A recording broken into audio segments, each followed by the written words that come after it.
Good morning, good evening, good afternoon. Wherever you are, I hope you're having an amazing day. It is Wednesday, January 8th, 2014. And today's morning verse, the iniquity of the holy things. Exodus chapter 28, verse 38. Chapter 28, verse 38.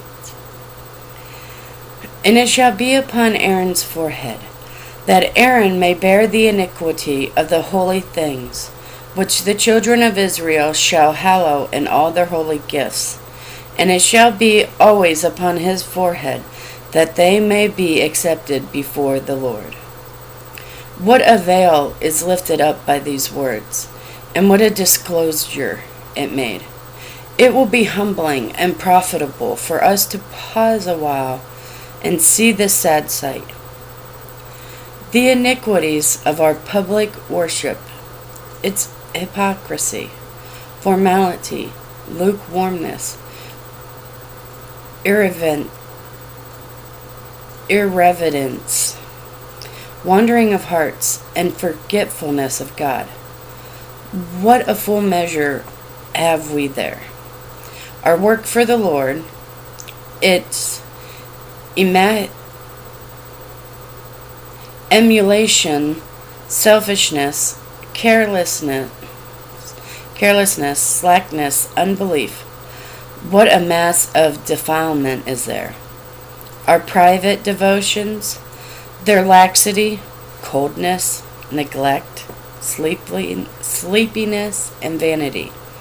What a mountain of dead earth is there. Okay, so when you publicly worship, it's hypocrisy, formality, lukewarmness,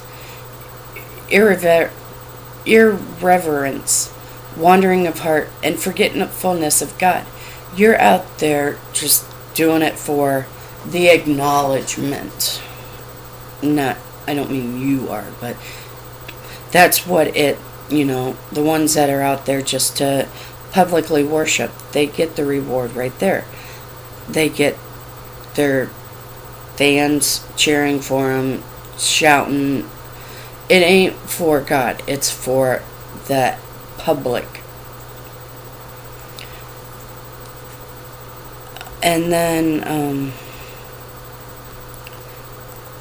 just our work in the Lord, it's emulation, selfishness, carelessness, slackness, unbelief.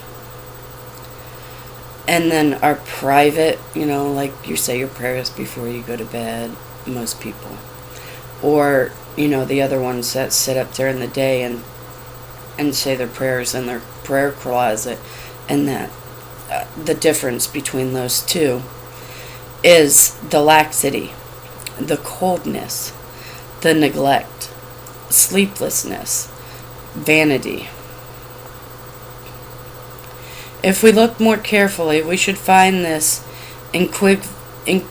iniquity to be far greater than appears at first sight. Dr. Payson, writing to his brother, says, "My parish, as well as my heart, very much resembles the garden of the sluggard, and what is worse, I find that very many of my desires for the melioration of both proceed either from pride or vanity or indolence. I look at the weeds which overspread my garden and breathe out an earnest wish that they were eradicated." But why? What prompts the wish? It may be that I may walk out and say to myself, "In what fine order is my garden kept?" This is pride. Or it may be that my neighbours may look over the wall and say, "How finely your garden flourishes." This is vanity. Or I may wish for the destruction of the weeds because I am weary of pulling them up. This is indolence. So that even our desire after holiness may be polluted by ill motives. Under the greatness, sod's worms hide themselves. We need not look long to discover them. How cheering is the thought that when the high priest bore the iniquity of the holy things, he wore upon his brow the words, "Holiness to the Lord." And even so, while Jesus bears our sins, he presents before his Father's face not our unholiness, but his own holiness. Oh, for grace to view our great high priest by the eye of faith.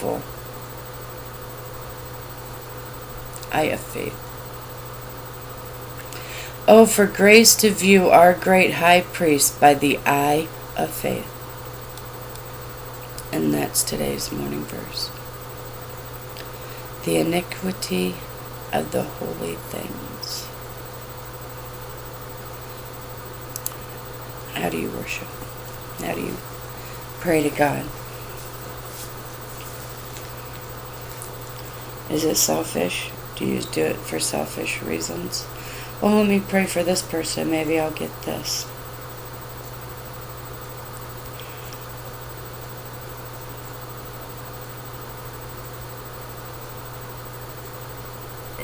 This is a good one to do some deeper self-research.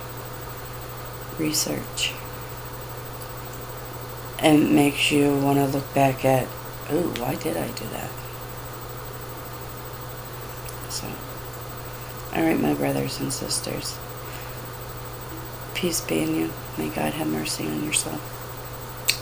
I love you guys. May God have mercy on all of you.